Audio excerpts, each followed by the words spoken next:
Hello, आज हम लोग समझेंगे इस वीडियो में अनुनाद क्या है।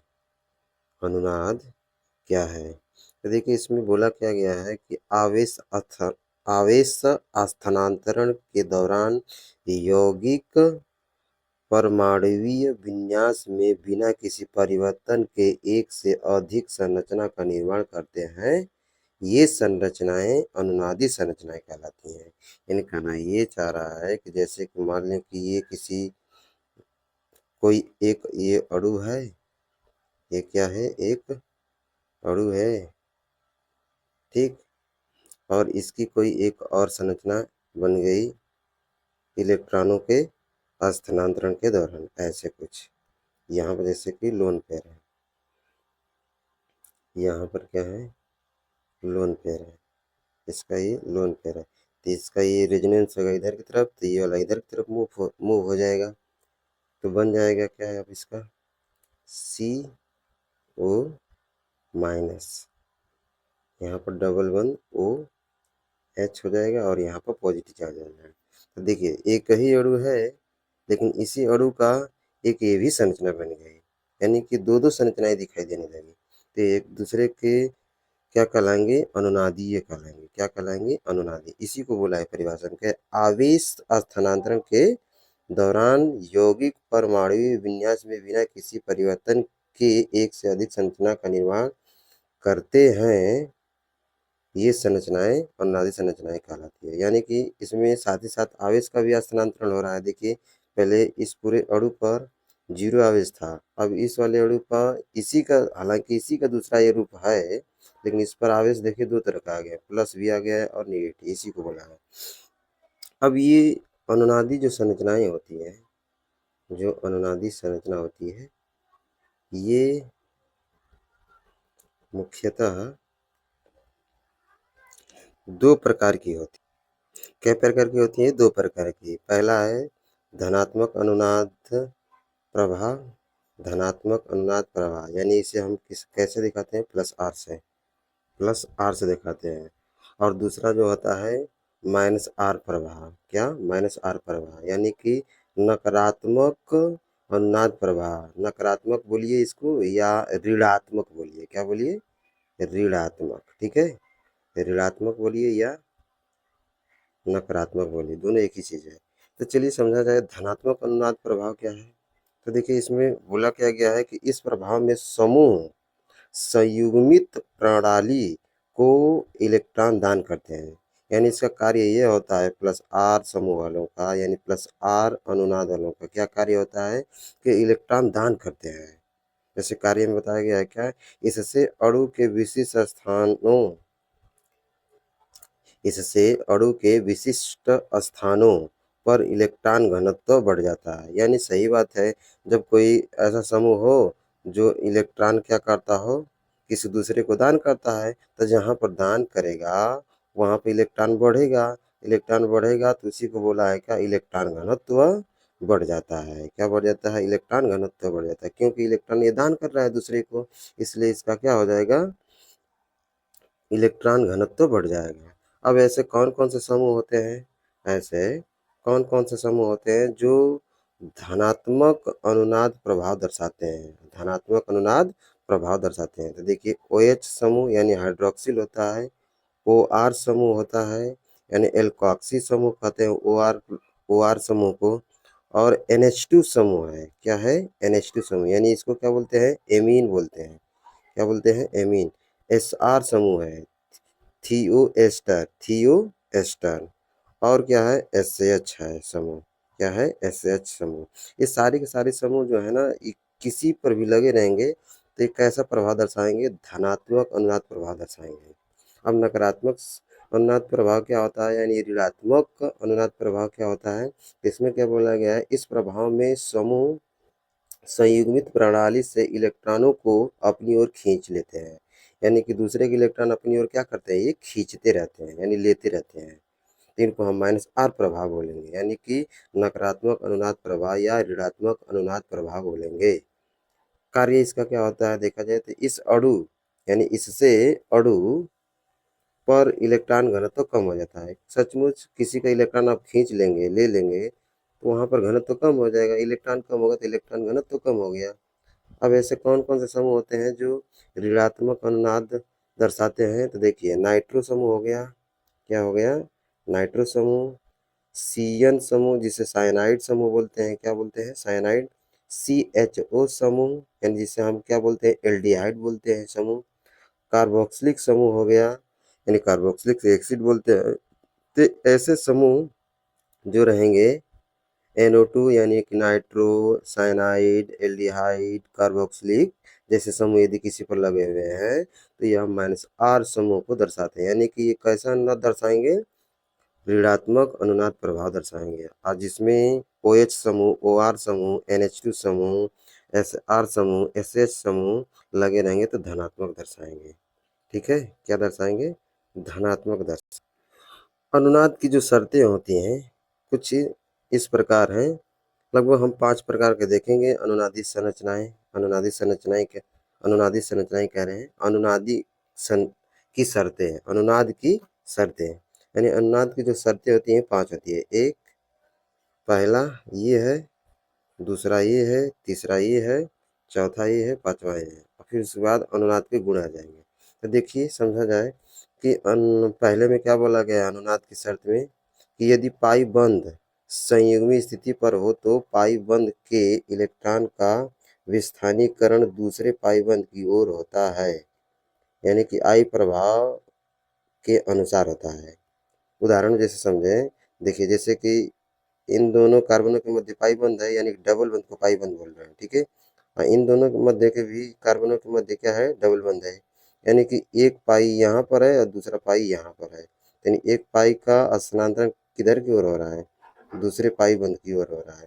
तो स्ट्रक्चर कैसे बन रहे हैं? कुछ इस प्रकार बन रही है, यानी कि इसका इलेक्ट्रॉन गया होगा यहाँ पर तो यहाँ पर धनावेश आ जाएगा, ठीक है। और इन दोनों के मध्य क्या हो जाएगा? और इन दोनों के मध्य क्या हो जाएगा? डबल बंद कैरेक्टर आ जाएगा, यानी कि डबल बंद बन जाएगा और इसका इलेक्ट्रॉन ऐसे यहाँ पर आएगा, यानी कि इसमें क्या बोला है कि यदि दो पाई बंद संयुग्मी स्थिति पर हो तो, जैसे संयुग्मी स्थिति का मतलब कि एक देखिए पहले पहले ही स्थान पर यानी दो कार्बनों के मध्य ये डबल बंद आ रहा है, फिर एक बॉन्ड को छोड़कर अगले वाले दो कार्बनों के मध्य डबल बंद आ जा रहा है, यहाँ पर डबल बंद आ रहा है यहाँ पर, लेकिन बीच में क्या है? गैप है, तो एक को छोड़कर डबल बंद आ रहा है। इसी को बोला है क्या? यदि दो संयुग्मी बंध संयुग्मी यदि दो पाई बंध संयुग्मी स्थिति पर होते, यानी कि एक को छोड़कर डबल बंद आ रहा है, यानी कि मध्य वाले को छोड़कर यहाँ पर डबल बंद ना हुआ, इसके अगले जगह पर अगले वाले पर हो गया डबल बंद और इसके पिछले वाले पर डबल बंद हो गया, तो इसी को हम संयुग्मी स्थिति बोल रहे हैं। क्या बोल रहे हैं? संयुग्मी स्थिति बोल रहे हैं, स्थिति, ठीक है। तो यानी कि संयुग्मी स्थिति पर दो पाई बंध ये है, ठीक है। तो होगा क्या कि एक पाई बंध का स्थानांतर दूसरे पाई बंध की ओर जैसे ही होगा तो ये दूसरा वाला पाई बंध आगे वाले कार्बन की तरफ मूव हो जाएगा, यानी कि अगले वाले कार्बन पर चला जाएगा।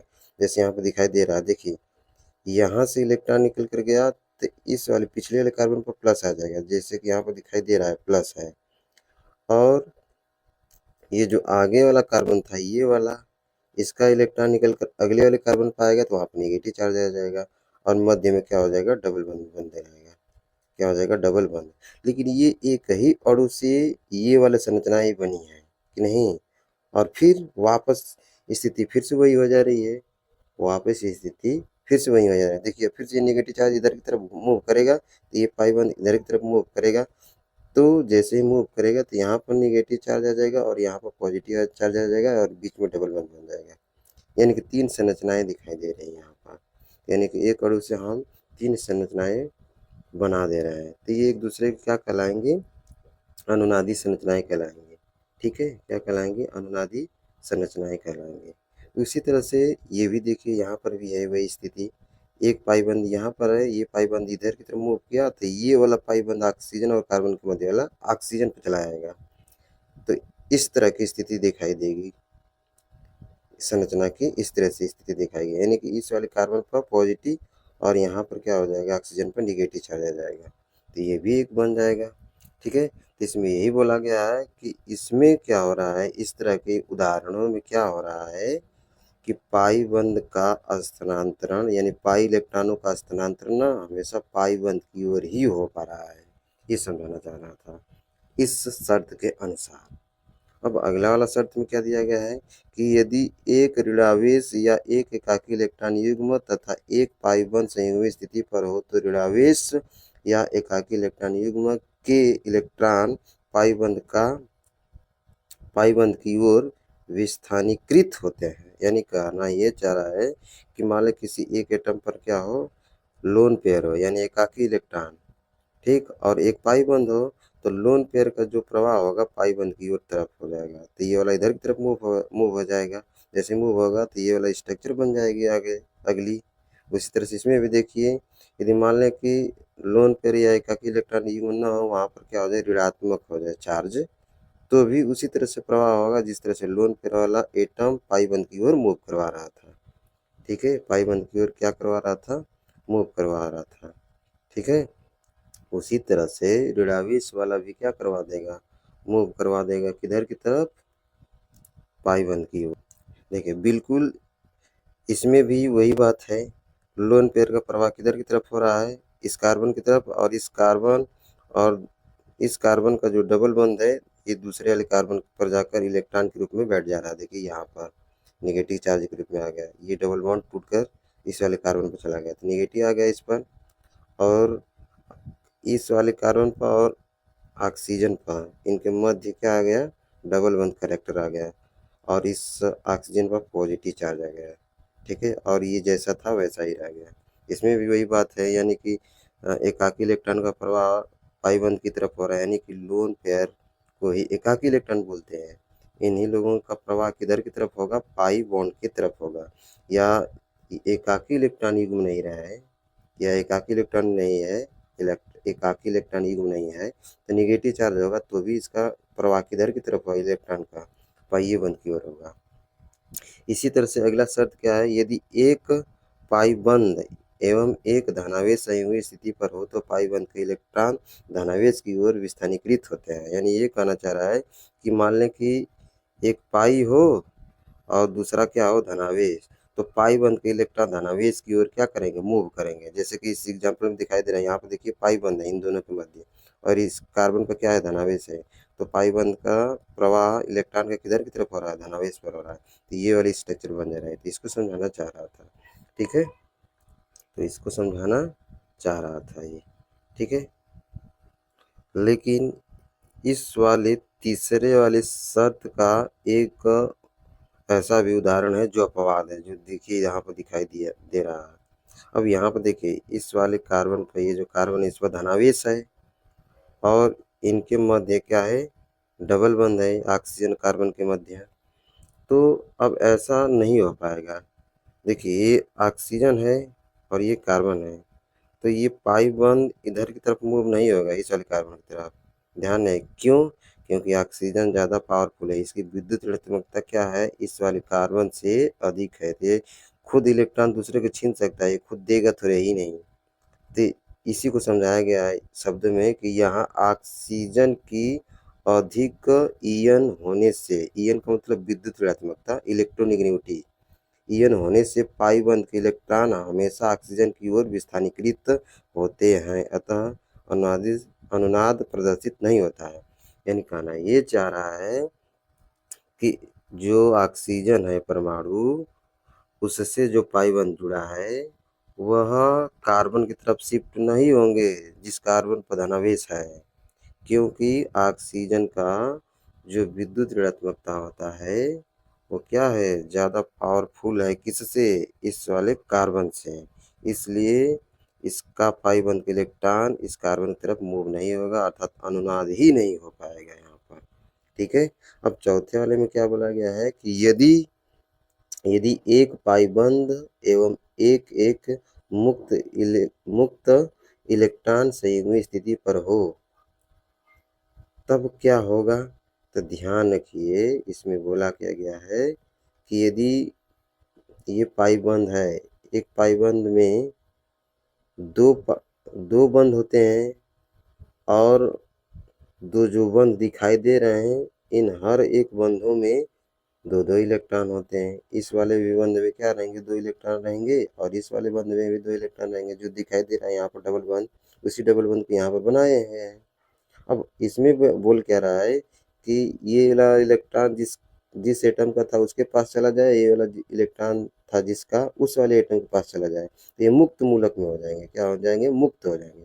तो यही बोल रहा है कि इसका एक इलेक्ट्रॉन इधर की तरफ मूव हो जाए और इस वाले एटम की तरफ इस वाले एटम का इधर की तरफ इलेक्ट्रॉन मूव हो जाए, तो दोनों यहाँ पर एक दूसरे में मिलेंगे। तो अब यहाँ पर बंद हो जाएगा, यहाँ पर क्या बच जाएगा, एक इलेक्ट्रॉन बच जाएगा जो दिखाई दे रहा है इस संरचना में, और यहाँ पर क्या बना दे रहे हैं, डबल बॉन्ड।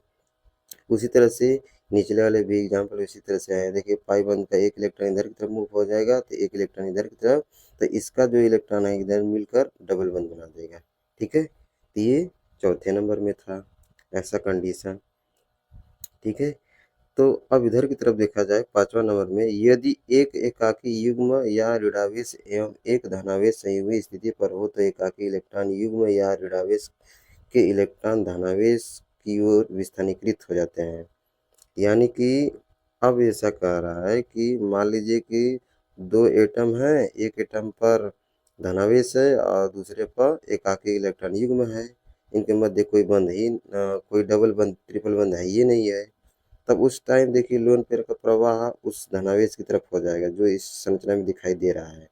किधर की तरफ जा रहा है, ऑक्सीजन का इलेक्ट्रॉन कार्बन की तरफ जा रहा है, तो ऐसा संरचना बन जा रही है। तो ऐसा संभव हो सकता है। ठीक है, जिसको बताया है। अब इसमें देखिए अनुनाद के जो गुण हैं, अब गुण क्या होते हैं, कितने होते हैं अनुनाद के गुण। तो अनुनाद के गुण को समझे हम लोग। तो देखिए इसमें क्या बोला गया है कि अनुनाद में केवल केवल इलेक्ट्रॉन का विस्थानीकरण होता है, परमाणुओं का नहीं। बात सत्य है। अब तक हम जितना किसी का भी एक स्थान से दूसरे स्थान पर स्थानांतरण करवा रहे थे तो इलेक्ट्रॉन का ही करवा रहे थे, परमाणु को तो करवा नहीं रहे हैं। सही बात है। सभी अनुनादित संरचनाओं में युग्मित इलेक्ट्रॉन को संख्या या अयुग्मित इलेक्ट्रॉन की संख्या समान होनी चाहिए। यानी कि जो युग्मित इलेक्ट्रॉन की संख्या का मतलब कि या तो दो इलेक्ट्रॉनों का जोड़ा होना चाहिए, इसे युग्मित बोल रहा है। अयुग्मित का मतलब एक इलेक्ट्रॉन केवल हो, तो इस अयुग्मित इलेक्ट्रॉन कह रहा है। जैसे कि इसमें अयुग्मित इलेक्ट्रॉन हो पा रहे थे, देखिए यहाँ पर, और सभी में क्या रहे हैं, युग्मित इलेक्ट्रॉन रहे। ठीक है, इसको बोल रहा है। अब तीसरे नंबर में क्या बोला है कि सभी अनुनादित संरचनाओं की ऊर्जा लगभग समान होती है। हाँ सही बात है, सभी के अनुनादित संरचनाओं की ऊर्जा समान होती है। ठीक है, अनुनाद एक अस्थायी प्रभाव है, ये भी सही है। सभी अनुनादित संरचनाएं लुईस संरचना से को संतुष्ट करनी चाहिए। हाँ, बिना लुईस संरचना को संतुष्ट किए बिना ये संरचना हो ही नहीं सकती है, ये भी बात सत्य है। ये अनुनाद के गुण थे। तो बस इस वीडियो में इतना ही था। अब हम लोग इसी का अगला जो भाग है और एग्जाम्पल उदाहरण, जैसे एरोमेटिक रिंग वाले, जैसे कि इस तरह का कोई एग्जाम्पल आ गया, तो हम लोग इस तरह के एग्जाम्पलों को समझेंगे। जैसे कि कोई सवाल कर देगा कि फिनोल का अनुनादी संरचना कितने प्रकार से संभव है, यानी कै बनती हैं अनुनादी संरचनाएं। चाहे ऐसे आ गया कोई मॉलिक्यूल्स ये वाला, जैसे कार्बोक्सिलिक आ गया, ऐसे बेंजोइक अम्ल, इसकी अनुनाद संरचना कितना संभव है। तो अगले वीडियो में हम लोग इनकी अनुनादी संरचनाएं बनाते हुए दिखाई देंगे हम लोग। ठीक है, यानी कि हम लोग बनाना सीखेंगे अगले वीडियो में। तो बस इस वीडियो में इतना ही। जय हिंद।